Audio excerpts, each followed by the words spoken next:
মাগুরার ৮ বছরের শিশু আসিয়ার ধর্ষক ও খুনিদের কঠোর বিচার দাবি করেছেন বাংলাদেশ জামায়াতে ইসলামী আমির ডাক্তার শফিকুর রহমান।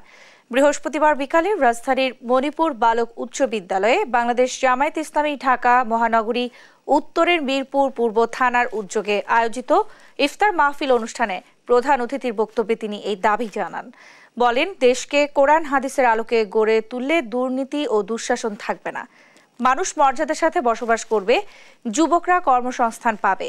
জামায়াত ক্ষমতায় গেলে সন্ত্রাস ও চাঁদাবাজ মুক্ত দেশ করবেন বলে জানান জামায়াতের আমির। মাগুরায় কিছু পশু, তার পরিবারেরই কিছু লোক, তার আত্মীয় স্বজনের মধ্যে কিছু লোক তার জীবনটাকে ধ্বংস করে দিয়েছে এবং মেয়েটা আজকে ইন্তেকাল করেছে।